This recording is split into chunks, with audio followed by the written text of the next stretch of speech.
Hello, hello. A warm welcome to everyone who's tuning in or watching through the replay.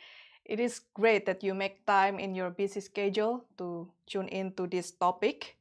So, hello. A warm welcome to everyone who's tuning in or watching through the replay.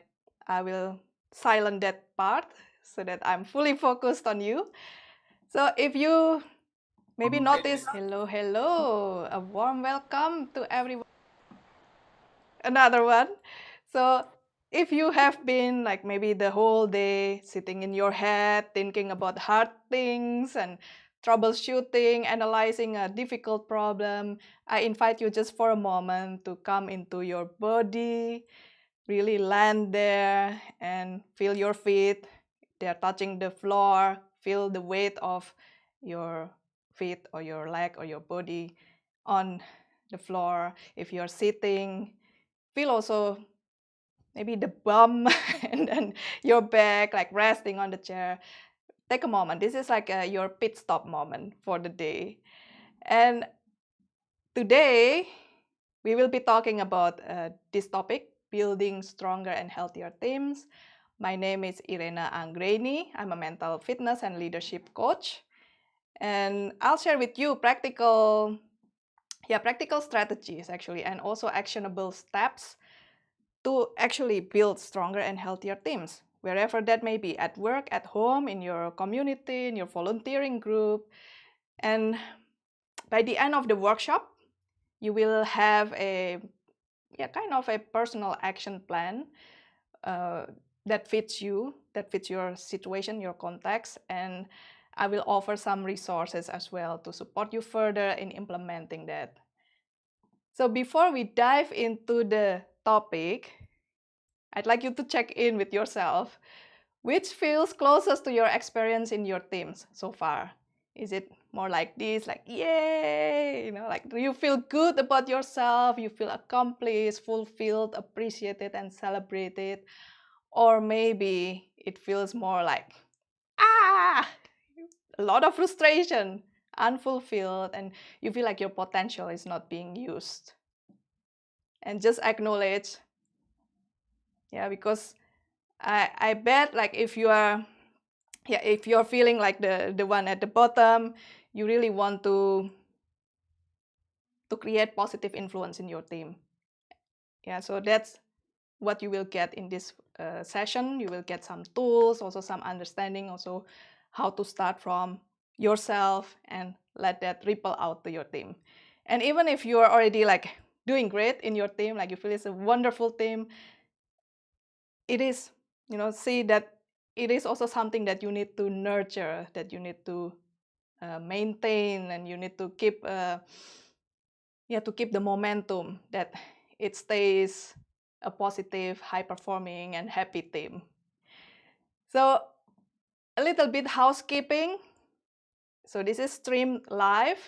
The replay will stay on, so you can sit back and relax. This is a non-performative space also for me. I remind myself that, okay, I'm sharing here as your friend. The replay will stay on. You can go back at any moment and see this as a kind of a tutorial. So for friends who are joining live, I noticed there's a slight delay of 15-20 seconds, so keep that in mind when interacting via chats, all right? And I would recommend also, if you have a piece of paper and a pen, just to write things down. Even if it's just like on a scrap of paper, it may help you to reflect, and also to maybe to jog some some ideas as you are going through this session with me. That's how you get the most of this workshop. And you will get a workbook and also some resources to follow up on what you learned today. And I'm still around, like if you want to have like some questions answered, and you can reach out to me, and but I will also mention some of the commonly asked questions about this topic. So today's journey, this is exciting. First, we will do a little of looking back into mental fitness, Yeah, if you see me in the past lives, I've been talking about mental fitness for performance without burnout. So that stays also as your personal foundation as you're building your team up. And I will share with you the 4 pillars of team success and also invite you to plan your next steps. And as I mentioned, there will be question and answer and also support for your implementation. Let's start first with defining what leadership is, especially in this modern context. So modern leadership, and you can check this also with what you observe, it has moved beyond mere authority, like that's the boss, like I tell you to do it, so you do it. So into more of this, yeah, more influence, more also more human showing up as a leader. And what I noticed from my work, working with leaders at any levels, they really want to engage, to motivate, to inspire their teams into actions. And they listen, they empower, and they support others. And they really try to understand what makes people tick, right? Because to be able to motivate your team members, like you do need to know what makes them tick, what really is their aspiration, why did they take the role, the job, and how can that be aligned with your common goals as a team. So mind you, even if you don't have the title leader or manager, if you are already doing this, you are a leader. So what do leaders do? What do leaders do? So think of which teams you're on while you're doing this. Yeah, kind of, I already mentioned maybe it's at work, at home, in your community, and so on. Your neighborhood, perhaps. So leaders, what leaders do, they inspire others into effective actions to achieve shared goals.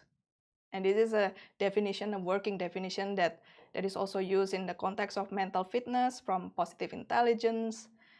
And with that, I want to invite you also to reflect. Yeah, knowing the role of the leaders is to inspire others into effective action to achieve shared goals.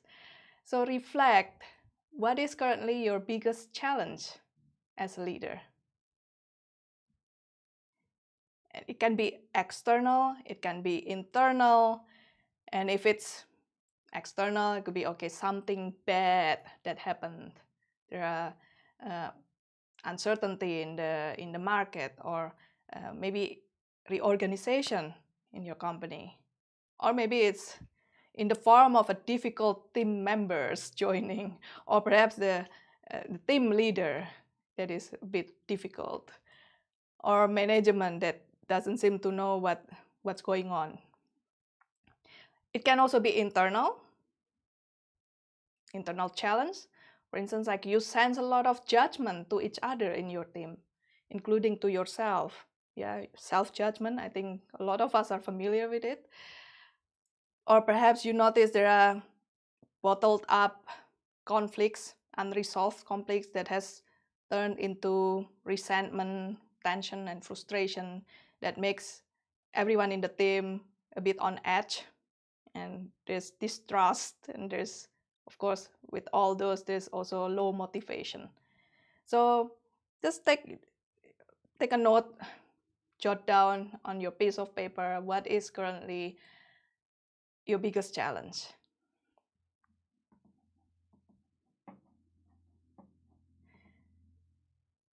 So I want to bring you to the first foundation of this work.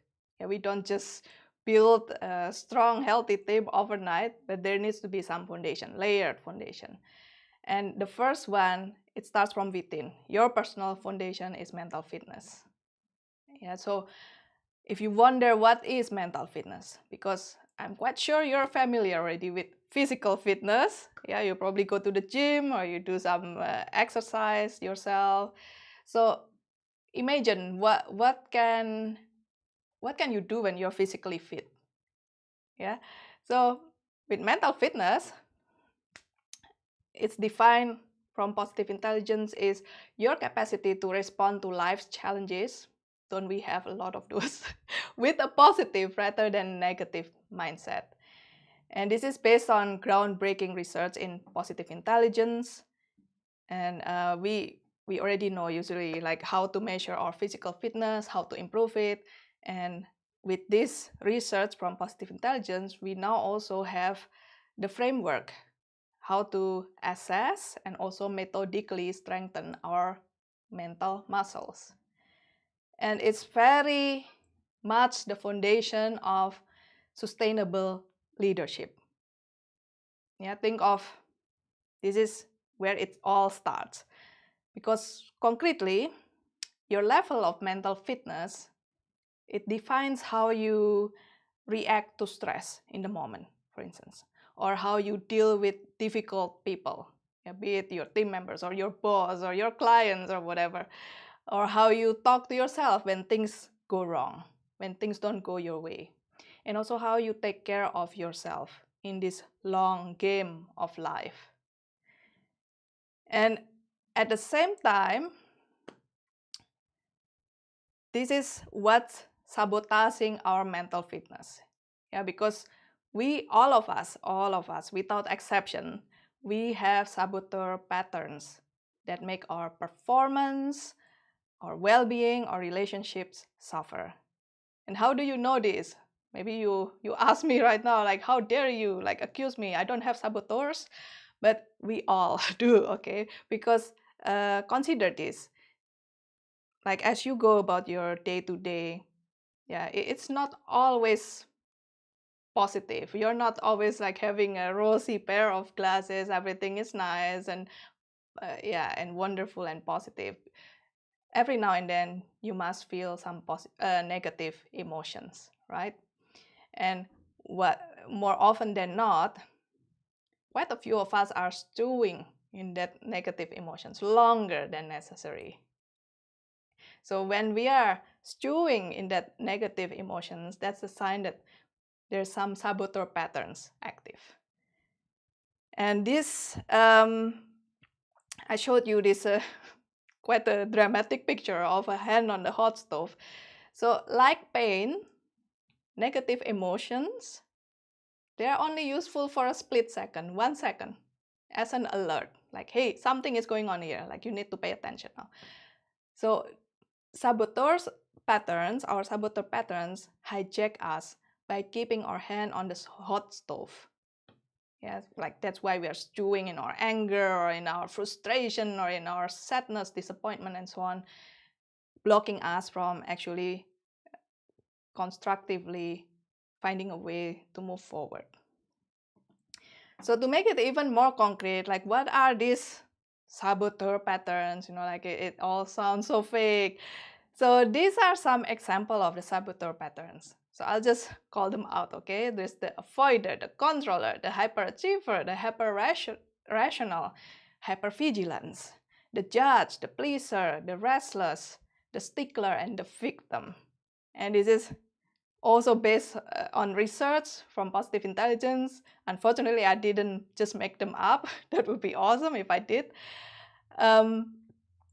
So perhaps just from the name alone, like you can already like notice, oh yeah, I feel some resonance or some affinity that I'm a bit like that sometimes, or perhaps you notice in your team there are some behaviors that seem to be a manifestation of these saboteurs. Yeah, and I can tell you, I've encountered a lot of hyperachievers. I'm a recovering hyperachiever myself.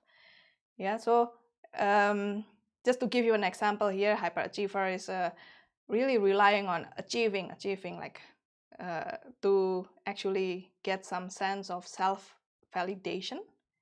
Yeah, and to an extent, you know, kind of like it helps you push yourself to your yeah to perform well and so on. But in the long run, yeah, you can already guess like it's one ingredient to a burnout, especially like if you keep pushing for the sake of achieving this and achieving that. And what more, in the context of a team, it might even push people away because they probably feel like, oh, you only care about, like achieving the goals and so on, that people you work with may feel that they are just a means to your, to your self-validation.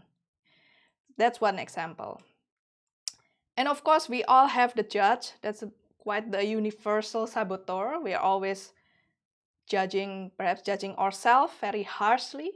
Yeah, like, oh, a small mistake and I'm a failure. I'm so incompetent, like, and so on. That's a judging self and maybe a bit of a victim there. But also we tend to judge others as well. Yeah, like if someone is not delivering their work on time, then oftentimes, if we are not aware that we have this saboteur, then we are so quick to make the conclusion, oh, that person is incompetent, unreliable, without really understanding what's the bigger picture here that made them delayed in their delivery. So there is a quiz actually to identify your top saboteurs, because I'm not going to go through each one of them, but do this quiz to help you catch your own saboteurs more easily, to help you identify them. And I will send that as well along with the resource. Now we talk about this mental fitness as your personal foundation, and one element is catching your own saboteur patterns. So of course we don't stop there, because also there's once you have that capacity, actually, of course you have that aspiration also to lift others with you. And this is where it gets exciting, because you can apply that as well in your teams, wherever that may be. So perhaps also to contemplate for a moment, what are you already using as your personal pillars for your team success? What's important to you in a team, if you work in a team? What's the condition for you and your team to thrive? Also dare to ask, how are you contributing to create this ideal condition? So I'm asking this question to invite you to reflect, because I also want to celebrate with you what works. So if you notice, yes, this is important to me and I've been consistently contributing to the team. For instance, like empathy is important, and I'm contributing by asking people, like checking in personally, like, hey, what's going on in your life? How are you? So you can celebrate that, okay, this is one that's already working well. But perhaps there are also other areas to be acknowledged that they can be improved.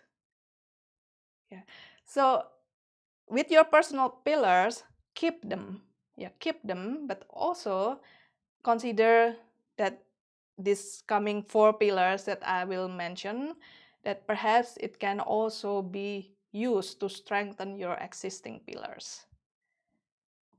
So the first one, the first pillar of team success is triple purpose.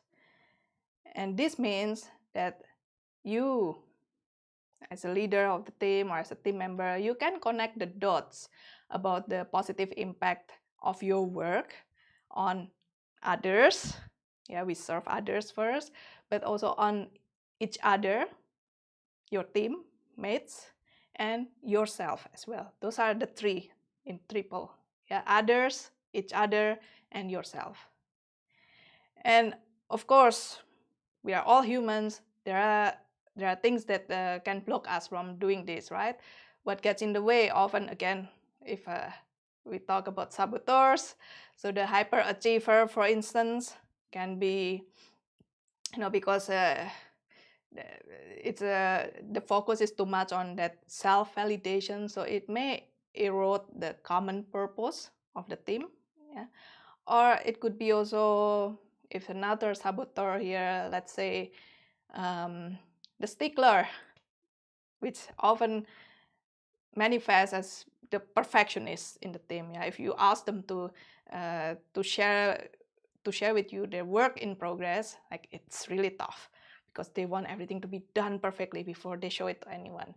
So they might also impact your team by like getting lost in the weeds and losing the big vision. So yeah, if you notice there's this tendency in your team, like that's how you maybe like lift them up, that they are not lost in the weeds, but get them in touch again with the big vision. And these are some of the questions that you can use to assess and also to actually strengthen that triple purpose. Yeah, so first, like about serving others, like how are my works contributing to the bigger vision? Yeah. So example, like if your job is, no, I'm just making this up. If your job is producing a report like regularly on a regular basis, like you may see it as a totally pointless. TPS report. Does it ring a bell? If you know the joke, it's from Office Space. If not, then not. But say if you are informed, like your report is actually very important. It's being used by the higher up management team to make their decisions, to guide and adapt their policies. And say you are in a critical industry, perhaps you are in a public transport controller and so on. So your work actually impacts hundreds of thousands of people, or maybe more, each day. They're using the facility, the public transport, who want to be on time for important meetings of their lives, or they want to travel, go home to their family, or other things, and so on. So you start to see the bigger vision. Yes, from just like, I'm just doing my job, doing this report, I really don't like it, but see if you can open up your horizon. And the next question is also quite important. This is about each other. Yeah, how do we go about doing what we do? Do we judge each other really harshly in the team, or do we actually bring out the best in each other? Do we help each other grow as a leader, as human being? So that's the important question. And don't forget yourself. So ask, am I also contributing to my self-growth and to my personal vision? So that's triple purpose. So another pillar, are you ready for it? The second one is earned trust. That means you feel safe to be your authentic self, that you can show up as you are, and even like when someone is being vulnerable, you feel that people care and respect each other also. Yeah, and this is something that that is, kind of it takes a lot of effort and time to build, but often like it can easily be eroded just by maybe one action or one like remark that is unconsidered and so on. So what could get in the way of building earned trust? Yeah. So if we come back again to the saboteurs, the judge saboteur, it's very detrimental to trust, because we keep judging others, like judging, like, oh, this person is that, this person is this, and so on. So it really already eats away the trust. Yeah, we cannot interact with other people in a constructive way if we are doing all the judging. Also, perhaps if we have the tendency to show up with our controller saboteur, for instance, we are then wanting to control all the outcomes, all the steps in between, and we are unwilling to be vulnerable, which is key to building earned trust. So again, I have a list of questions to help you reflect as well and give you some pointers, like, what do we do like to earn trust? So if you imagine, like, what is what is being exchanged so that you can earn someone's trust? It is actually vulnerability. Yeah, vulnerability, not in a way that, oh, it's the victim saboteur, like, oh my goodness, this happened to me and I'm so sad and so on, and I need your help forever. So that's a bit like the victim style, yeah, the victim saboteur, but it's very different. And if you are familiar with the work of Brené Brown, vulnerability is not at all a sign of weakness. It's actually a sign of strength. Yeah. And an example, especially in the context of team, professional teams even. Am I willing to own my mistake and apologize? Yeah, so think really hard. Like, when was the last time you apologized? I had to look quite far. Yeah, so I'm also a work in progress.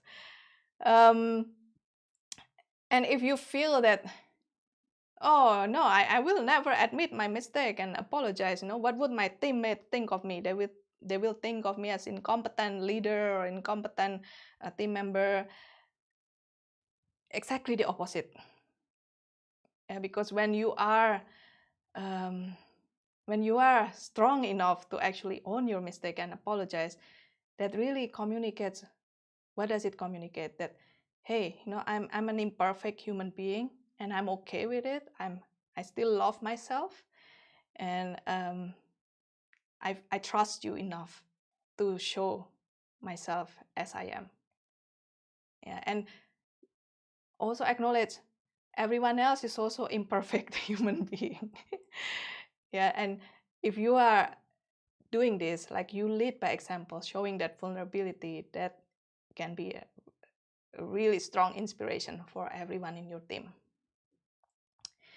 And as I mentioned, also check with yourself, like, can I feel free to show up as I am? That you can be your authentic self instead of having to put up a facade each time.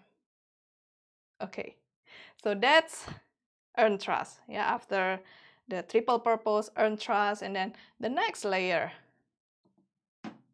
guess what it is? It's healthy conflict. Huh? What is healthy conflict? Can conflict be healthy at all?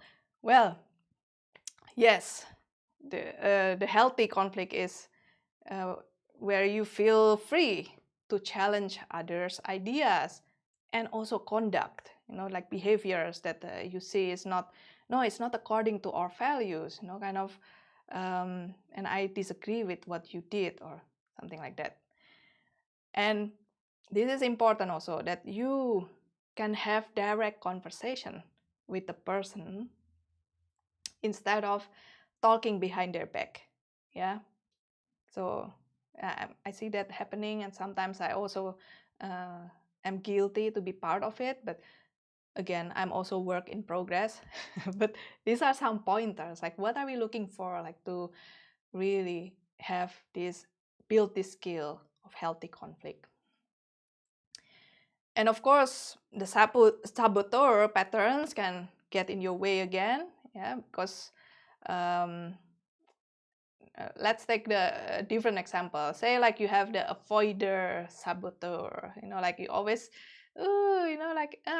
avoid hot topics, difficult topics, and it can fester into, resentment, or, like, you feel very hopeless. And to see it in the team context, it's then a lose-lose, because you lose, you don't you don't get to give feedback, and you have resentment instead, and the person that could have benefited from your feedback also lose, because he or she doesn't receive your valuable feedback. Yeah, so avoider, even if it's from this, maybe this belief of but I just want the team to be harmonious, but it can actually make a lose-lose. Yeah. Similar, like, if you are a pleaser, I'm also a recovering pleaser. like probably like, okay, like I just give them what they want, and uh, yeah, I know I also have needs, but I don't want to push it, I'm not advocating my own needs. So this also becomes a lose win, yeah, because you let the other person win but at your expense, so that's also not healthy in the long run. And of course, other saboteurs, like for instance, like if you are again like a controller, you'd like things to really go your way, then you tend to force your will, and it has to be like this. Then you may win this small battle, the other person is lose, but it's also not the healthy way moving forward. So how do you create like a reflective practice for healthy conflict? So I give you also a list of questions. Yeah. So again, acknowledge that conflict is inevitable. Like we all have our own saboteurs. We all have our buttons, and sooner or later, conflict will emerge. And two ways we go about, like we can throw a drama and blaming and whatever, and that is the unhealthy way, which erodes trust even further. But the healthy way actually deepens your trust. Yeah, and I mentioned trust again because actually to have healthy conflict, you first need to earn each other's trust first. Yeah, you don't just try to push like, let's have a healthy conflict, but you do need to build it first from earning their trust. And some question that you can consider here is to actually use your empathy, right? Like, can I put myself in their shoes? And from empathy, be curious as well. Am I willing to understand their deeper aspiration or their deeper reasoning, why they have such a strong position about this? Kind of be curious about it. And when you think of it, you're actually, yeah, in most cases, you are in the same team, right? You are kind of serving a common goal, like you want to achieve a common goal. So when you remember that, and you can have a cool-headed conversation, like, can we come up with a new solution together? That once you understand the aspiration of the other and also understand your own aspiration, and you can share it, then all right, like, is there a new position where both aspirations are fulfilled? Okay, so that was healthy conflict. And if you're ready for the next one, is the mutual accountability. And that means you hold each other accountable with emphasis on each other for both results and also conduct, again, behavior, instead of always relying on the leader to do it for you. Yeah.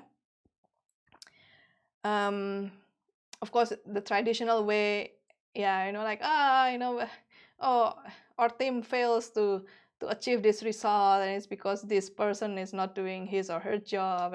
Let's go to the leader, and he or she will tell us what to do now. So that's the opposite of this mutual accountability. Yeah. And again, saboteurs can hijack you from doing this. Say again, the avoider saboteur can really avoid this tough conversation. Like even just reminding someone, hey, I need to, I still need this information from you. Maybe that's already, kind of, the avoider may find that already a challenge. Or the judge, like when we judge others, like we also perpetuate that, okay, always go to the leader for anything, for complaints, for solution, and that is not nourishing our mutual accountability. So what can we do to build on our mutual accountability? Yeah, these are some reflection, deep reflection. Like, how open are you to receive feedback? Yeah, be honest, be really honest. Because sometimes they'll be like, of course, I'm open to receive feedback, but maybe your behavior actually doesn't demonstrate that. So that can happen. Um, and also reflect on how you give feedback to others. Yeah. Is it like a yeah, I went to a workshop about the cultural map. Yeah, maybe you need to adjust to where the person is coming from which culture. Just try to match, kind of how much directness you can use, or how much yeah, context you can use. So but these are just as a general rule of thumb, kind of consider, okay, is it honest enough, like you want to make sure the person gets it, that it is an invitation to improve on something. Is it constructive instead of like blaming, like yeah, you are just incompetent, forget about, like learning about this, you can't do it. That's no, yeah. So so is it honest, is it constructive, and is it respectful? That's also important.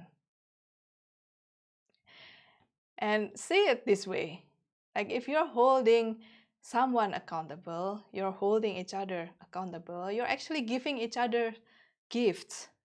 Yeah, gifts, because you care about each other's growth. So keep that in mind.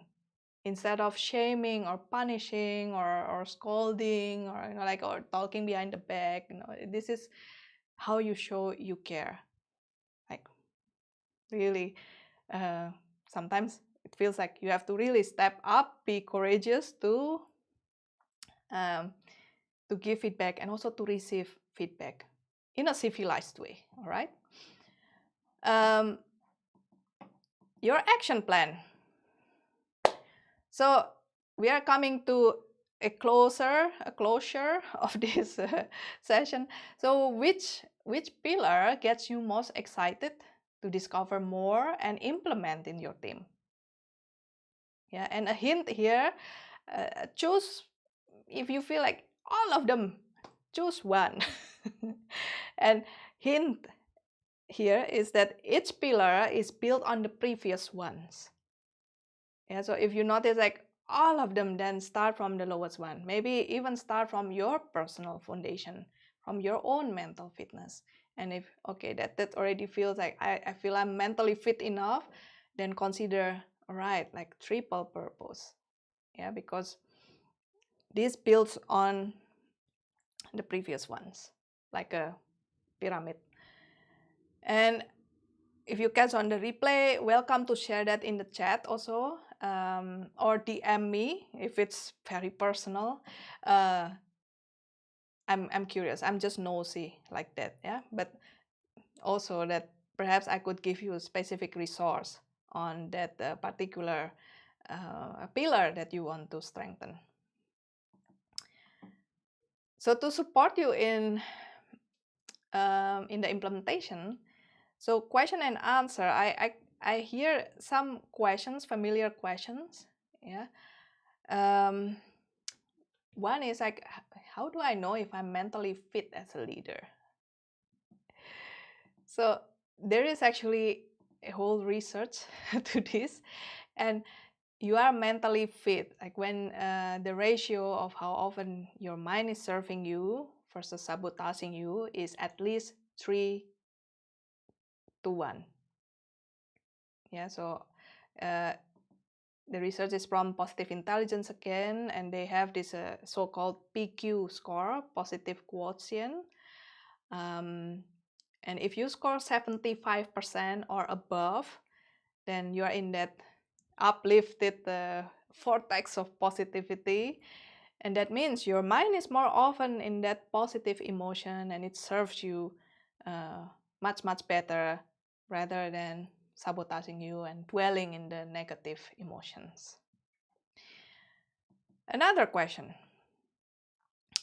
like, how can I bring this to my team? I don't think they will be up for it. They are so skeptical. Na na na na. Yeah. So first catch, like which saboteur that is. So I hear a bit of like judging of others. Yeah, that you, if you have this question in your mind, that you already assume certain things about your teammates, and of course, maybe they have shown or demonstrate some behaviors about that, but try it. Yeah, kind of be willing to also try. That's again a vulnerability. Like even if maybe you face with no, I don't want to try this, that it's still um, that you still feel actually empowered because you care enough about your team to actually invite them.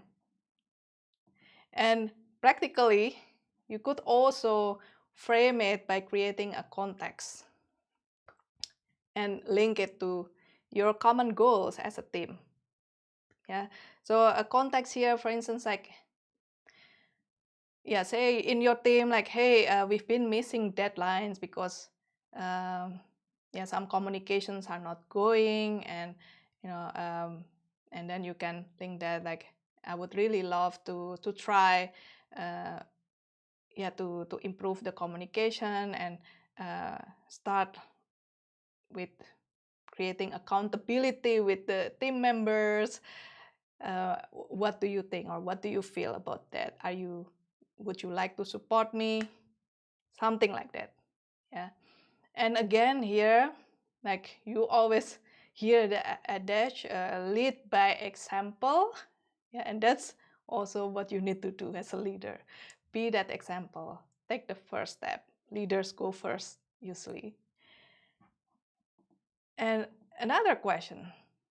This one is quite tough. Yeah, is it possible at all to change an organization or a team, like where the culture is already toxic?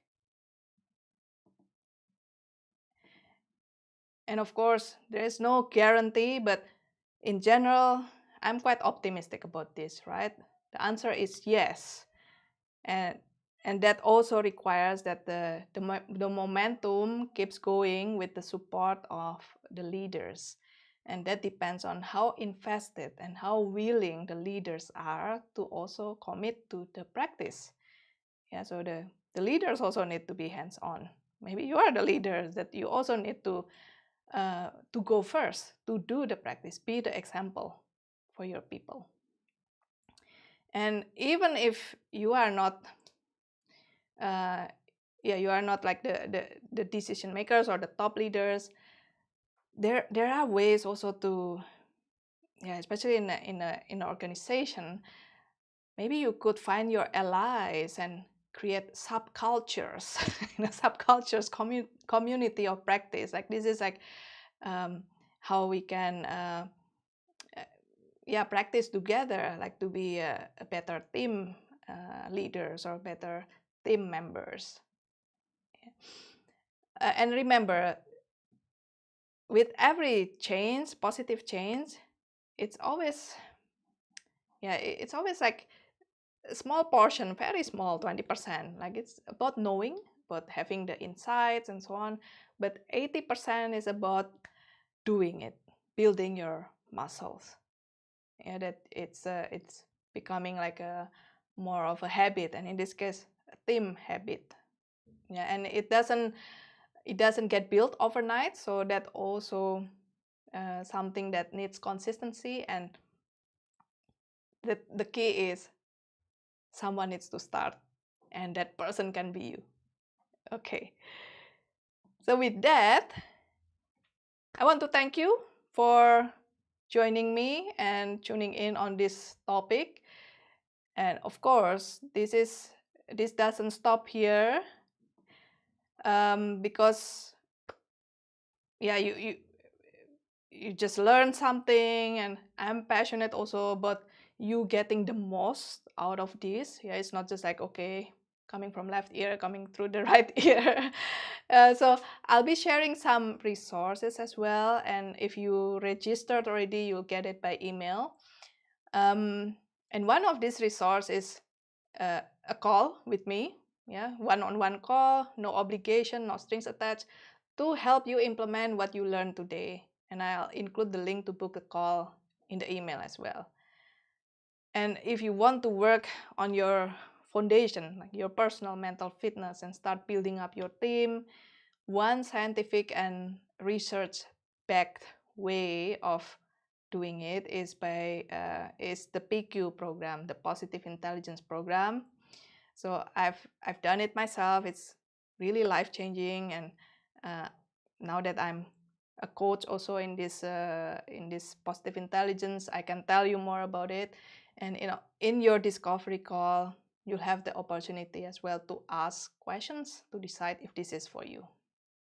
And at the very least, do take what you discovered today, make a start there. Yeah, and you can share the replay with your friends or your teams. Identify which pillar your team needs to start working on. Is your team is excited and willing to work on, and support each other as well with the practical steps. Yeah, the questions that I shared with you, and be each other's accountability. That's very important. And lastly, I would love your feedback. I would appreciate it very much. Yeah, kind of what's your aha, or if you want to share which pillar you're going to build next, welcome to share that in the chat or privately to me. And with that, I close this live workshop, and I see you another time. Ciao!